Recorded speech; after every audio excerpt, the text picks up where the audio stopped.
नमस्कार, मैं हूं अमितेश और इस वक्त हमारे साथ गाजीपुर के सांसद अफजाल अंसारी हैं। 19 तारीख को इलाहाबाद हाई कोर्ट ने बहुचर्चित उसी चट्टी कांड के ट्रायल पर रोक लगा दिया है। यह मामला गाजीपुर की एमपी एमएलए कोर्ट में विचाराधीन था। इस पूरे मामले पर मुख्तार अंसारी के बड़े भाई और गाजीपुर के वर्तमान सांसद अफजाल अंसारी हमारे साथ बातचीत के लिए हैं। उनसे जानेंगे कि इस न्यायालय की डिसीजन को वो कैसे इंटरप्रेट करते हैं। सर, सीधा सवाल, जजमेंट आया है कि अब लोअर कोर्ट में उसी चट्टी कांड का ट्रायल नहीं होगा जब तक कि इस मामले में अगला डायरेक्शन हाई कोर्ट की तरफ से नहीं आ जाता है। इस पूरे जो हाई कोर्ट का डायरेक्शन आया है, इसको कैसे आप इंटरप्रेट करते हैं? देखिए, एक गवाह होने के नाते मुझे निराशा हुई। एक आशा जगी थी कि 31 साल के बाद शायद अब मौका आ गया है जब हम गवाही दे सकेंगे। मैं भी उसमें एक गवाह हूं। कई गवाह परीक्षित हो चुके हैं। अन्य गवाहों को कोर्ट ने सम्मन कर रखा है। लेकिन जो आरोपी हैं इसमें, ब्रजेश और त्रिभुवन, ये उत्तर प्रदेश की जो घोषित माफिया सूची है उसमें इन दोनों का नाम है। लेकिन ये सत्ताधारी दल के इतने चहेते हैं, इनके अंडरहैंड ऐसे रिश्ते हैं जिसका कभी खुलासा मीडिया भी नहीं करना चाहती। ब्रजेश सिंह अभी पिछले कार्यकाल में बनारस से ही निर्दल के हैसियत से एमएलसी का चुनाव लड़े और दुनिया की सबसे बड़ी पार्टी भारतीय जनता पार्टी के अधिकृत कैंडिडेट को हराकर चुनाव जीत गए। बड़ी बदनामी हुई। तो इस बार मना किया गया कि ब्रजेश सिंह आप न लड़िए। तो उन्होंने अपनी पत्नी को लड़ाया। भारतीय जनता पार्टी ने वहां किसी पटेल को अपना अधिकृत उम्मीदवार घोषित किया। और फिर इस बार अब जिस कॉन्स्टिट्यूंसी से मोदी जी वहां के पार्लियामेंट के मेंबर हैं, उस कॉन्स्टिट्यूंसी से विधान परिषद के लिए ब्रजेश सिंह की पत्नी चुनी जा रही हैं। अपने आप में ये रिश्ता कैसा है, इसका आकलन करिए। जो याचिका दी गई है हाई कोर्ट में, उसमें स्पष्ट बात जो एक सामने आ रही है वो ये है कि कंप्लेनेंट की तरफ से ये कहा गया है कि आपकी फैमिली पॉलिटिकल है, आपके भतीजे जो दो हैं वो विधायक हैं, आप खुद सांसद हैं। गाजीपुर में अगर इस केस का ट्रायल होगा तो फेयर ट्रायल नहीं हो पाएगा। उत्तर प्रदेश में भाजपा की सरकार है और भारतीय जनता पार्टी के एमएलए ब्रजेश सिंह के सगे भतीजे सुशील सिंह और त्रिभुवन सिंह, ये लोग सत्ताधारी दल की गोद में बैठ के, मैंने कहा लिस्ट में तो माफियाओं के हैं, एक कार्रवाई बता दो। जनता तो अवाक है कि ये क्या हो रहा है। सहयोग किया जा रहा है। 55 से अधिक मुकदमे थे ब्रजेश सिंह के, सारे मुकदमे छुड़ा लिए गए। यहां तक कि बॉम्बे के जेजे हॉस्पिटल कांड में, जिसमें दाऊद इब्राहिम और ब्रजेश सिंह को अक्यूज्ड हैं, जिसमें राकेश हल्दानकर की हत्या जेजे हॉस्पिटल में घुस करके ब्रजेश सिंह और उसकी टीम के लोगों ने, उसमें पुलिस वाले भी मारे गए, डॉक्टर भी मारा गया। राकेश हल्दानकर जो दाऊद इब्राहिम के बहनोई की हत्या किया था वो भी मारा गया। उस मुकदमे में भी तमाम गवाह होस्टाइल कर लेने तक और या तो कोर्ट को मैनेज कर लेने तक, जब तक ये सफल नहीं हो जाते हैं, जब तक इनका ट्रायल नहीं होता। और इस तरह से इन्होंने कई मुकदमों की फाइलें गायब करा दी। अब इनके विरुद्ध एक मुकदमा लखनऊ में है, चार्जशीट लगी हुई है 2004 का, 307 का मुकदमा। मैं उसमें गवाही कर चुका हूं, उस मुकदमे की फाइल दबवा दी गई है। इसी तरीके से झारखंड का एक मुकदमा, सूरजदेव सिंह के बेटे की हत्या हुई थी, उसमें चार्जशीट लगी है, वो मुकदमे की फाइल इधर उधर करा दी गई। ब्रजेश सिंह तो जाके अपना ट्रायल करा लिए महाराष्ट्र में, लेकिन त्रिभुवन सिंह को बुलाया जा रहा है महाराष्ट्र में, और यहां की सत्ता के समर्थन की वजह से त्रिभुवन सिंह जेल में है और जा नहीं रहे हैं। आते हैं तारीखों पर तो आपके कैमरे में देख लीजिए क्या वीआईपी ट्रीटमेंट होता है। जहां तक मेरा सवाल है, मैं सड़क छाप आदमी हूं। यहाँ की जनता ने हमें एक बार नहीं 7 बार इस क्षेत्र से निर्वाचित किया है, विधायक की हैसियत से, सांसद की हैसियत से। आप देख लीजिए, मैं कभी जाता हूं, मेरे साथ कोई गोल गैंग या किसी प्रकार का कोई ऐसा वीआईपी वो कहीं कुछ नहीं। हम तो बिल्कुल साधारण आदमी हैं और साधारण लोगों के बीच में रहते हैं और साधारण लोग आराम से हमसे मिल लेते हैं। इसी तरह से मेरे ऊपर जब ब्रजेश सिंह त्रिभुवन सिंह ने हमला किया था कुंडेसर में 1991 में, अदावत की वजह क्या रही, जैसा कि आप नाम लेके कह रहे हैं? सीधे सीधे है कि मैंने राजनीति शुरू की 1980 में, तो इस क्षेत्र में मैंने देखा गरीब कमजोर लोगों को किस तरह से सामंतवादियों ने आजाद भारत में गुलाम बना के रखा है, और हमने उनके हक हुकूक की रक्षा के लिए उनका साथ दिया और उनको एकजुट करके एक लंबी लड़ाई हक हिस्से के सवाल पर, सामाजिक सम्मान और सुरक्षा के सवाल पर एक प्रारंभ हुई। उससे घबरा गए ये लोग। गरीब जनता ने मेरा समर्थन किया। 85 में चुनाव लड़ने आया कम्युनिस्ट पार्टी से और मैं इस क्षेत्र से जीत गया। उसके बाद 85 में, 1989 में, 1991 में, 1993 के चुनाव में सारे वो चुनाव, सारे हथकंडे अपना लिए गए और 1996 के चुनाव में लगातार 5 बार जीता। 2002 का चुनाव हार गया, लेकिन 2004 में फिर पार्लियामेंट का मेंबर चुना गया। मनोज सिन्हा सिटिंग एमपी को हरा के 2,27,000 मतों के अंतर से चुनाव जीता। और फिर अभी 2019 में तत्कालीन रेल राज्य मंत्री, संचार मंत्री, डाक एवं पोस्ट विभाग के मंत्री, मोदी जी के चहेते मनोज सिन्हा को 1.25 लाख लगभग मतों के अंतर से फिर चुनाव हरा दिया। अब घबराहट है, बेचैनी है। एक तरफ इन लोगों को जनता के बीच में लोकप्रियता खो रहे हैं, दूसरी तरफ इनका जो पाला हुआ एक ऐसा आदमी क्रिमिनल, हिंदुस्तान में शायद कोई ऐसा हो जिस दिन न्यायालय इसका संज्ञान लेगी, उस दिन देखिएगा इनको इनके गुनाहों की सजा मिलेगी। ब्रजेश सिंह व्यक्ति एक है, कैरेक्टर 2 है। एक अरुण सिंह, एक ब्रजेश सिंह। ये तब पता चला जब दिल्ली की पुलिस ने इनको भुवनेश्वर में अरेस्ट किया। इसके पास फोटो इसकी और नाम अरुण सिंह, पासपोर्ट है, पासपोर्ट भारत सरकार की तरफ से दिया जाता है। इसके पास शस्त्र लाइसेंस है, इसके पास बैंकों में अकाउंट है। व्यक्ति एक, कैरेक्टर 2। और पूरे देश में घूम घूम के लगातार अपराध ब्रजेश और त्रिभुवन करते रहे हैं। अपने गुनाहों पे पर्दा डालने के लिए, छुपाने के लिए, बचने के लिए कानून की पेचीदगियों का सहारा लेकर के इस मुकदमे का 31 साल बाद जो परीक्षण प्रारंभ हुआ था, उस परीक्षण को रोका है। अब कुछ गवाह या तो मारे जाएंगे, हमारे जैसे आदमी पे हमला हो सकता है, या कुछ गवाह पैसे से खरीदे जाएंगे, या प्रशासनिक मशीनरी को इस्तेमाल करके उन्हें झूठे मामलों में फंसाया जाएगा।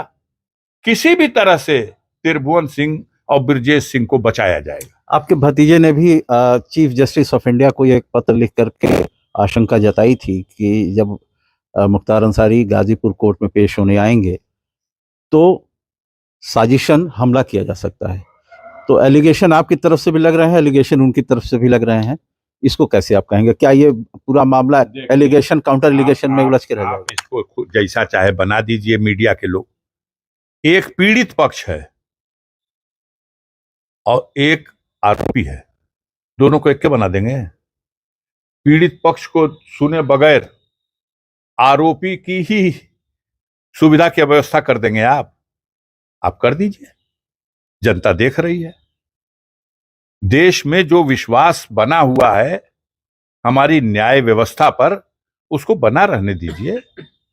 हम उस पर टीका टिप्पणी नहीं कर रहे हैं, लेकिन बिना किसी को सुने और अभियुक्त गण ही, तो कौन अभियुक्त चाहेगा कि उसके खिलाफ ट्रायल हो? कौन अभियुक्त चाहेगा?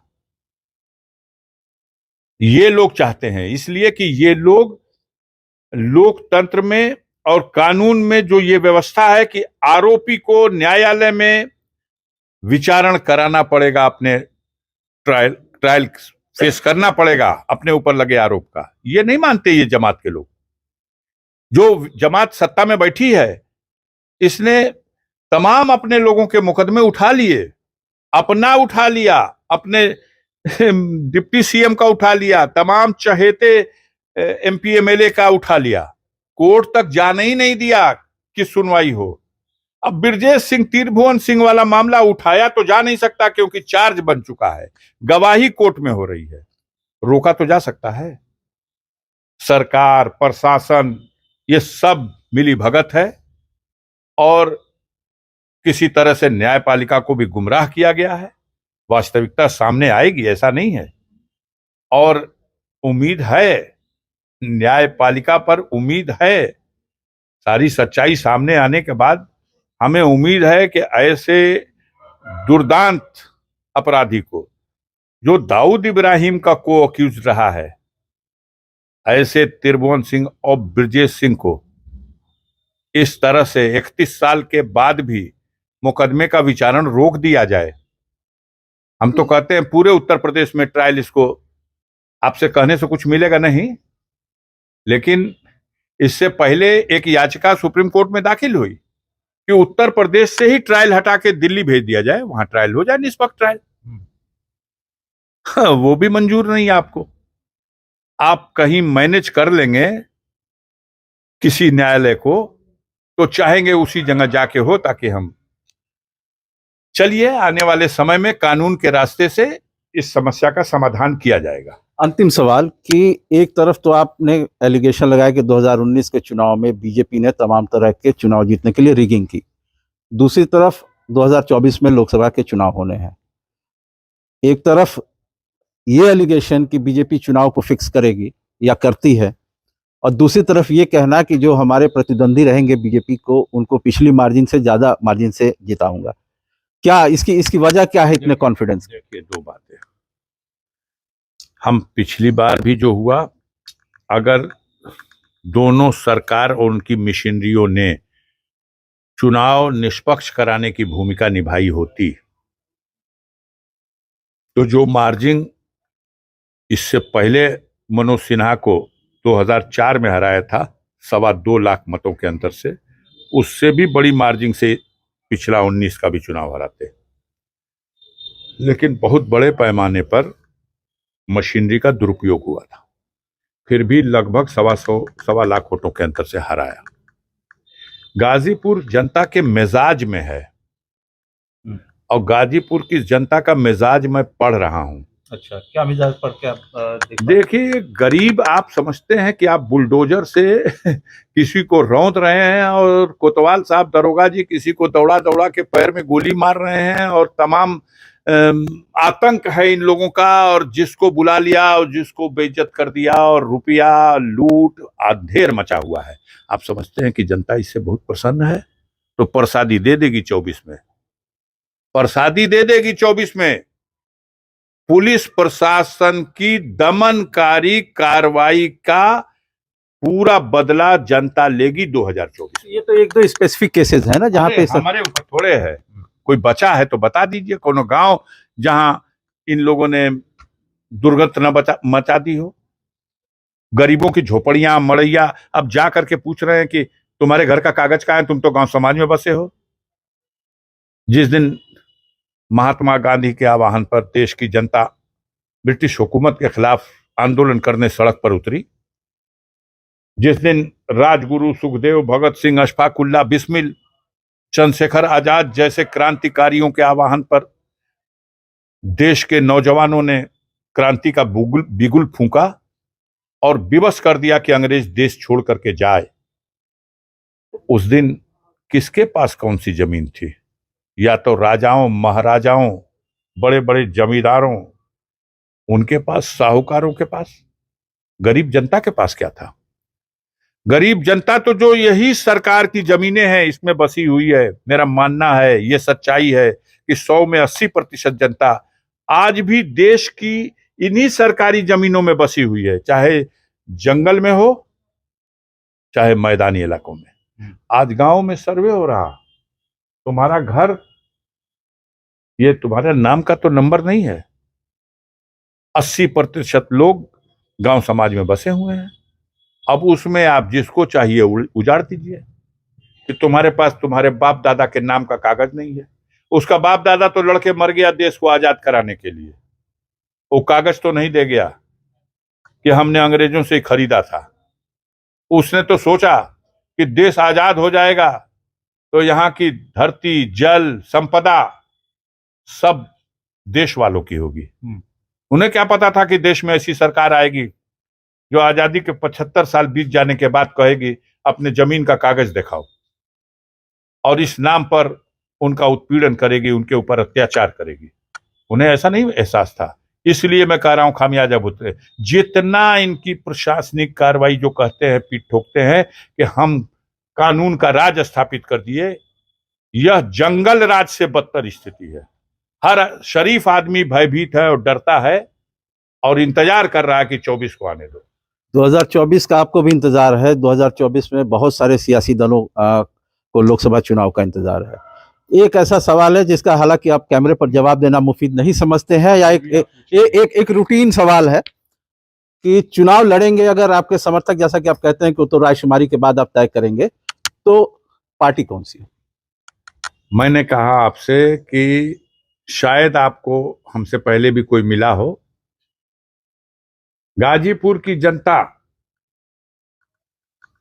अगर इस पक्ष का मूड नहीं बनाएगी कि आप चुनाव लड़िए, क्योंकि मैं जनता के बीच में अपना जीवन बिता दिया, 70 साल हो गया, और जनता ही मुझे वोट भी देती है, जनता ही मुझे चंदा भी देती है चुनाव का। अगर उसका मूड होगा तो चुनाव लड़ूंगा। कैसे लड़ा जाए यह अभी बहुत बात की चीज है। राजनीतिक दल हैं, चुनाव चिन्ह है। पिछला चुनाव आपको मालूम है, गठबंधन के टिकट पे चुनाव लड़ा। उसके पहले आपको पता है 2009 में मैं बीएसपी के सिंबल पे लड़ा हूं यहां। उसके पहले आपको पता है कि मैं 2004 में समाजवादी पार्टी के सिंबल पे लड़ा हूं यहां। एक परिस्थिति आई थी जब 2014 में मैं अपनी पार्टी कौमी एकता दल के सिंबल पे चुनाव लड़ा हूं। 2019 गठबंधन चुनाव चिन्ह बसपा था। 2024 जैसी परिस्थिति आएगी, अगर ऐसे हालात बनते हैं तो निर्दल भी लड़ सकते हैं। देखिए, हम इतना ही बता दें कि लड़ सकने की तो बात नहीं, लड़ाई के मैदान से जनता का मूड नहीं होगा तो हट भी सकते हैं। लक्ष्य एक है, और वो लक्ष्य है कि भाजपा न सिर्फ गाजीपुर हारे, पूरे पूर्वांचल में हारे। हम अपनी बलि दे करके भी भाजपा को हराना होगा।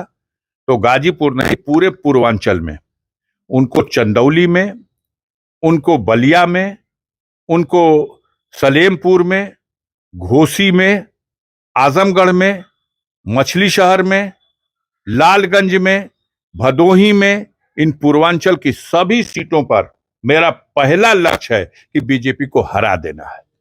बातचीत के लिए बहुत बहुत शुक्रिया। तो ये थे बीएसपी सांसद अफजाल अंसारी, जिन्होंने हमारी राजनीतिक सवालों का जवाब दिया। अमितेश कुमार सिंह, न्यूज़ 24, गाजीपुर।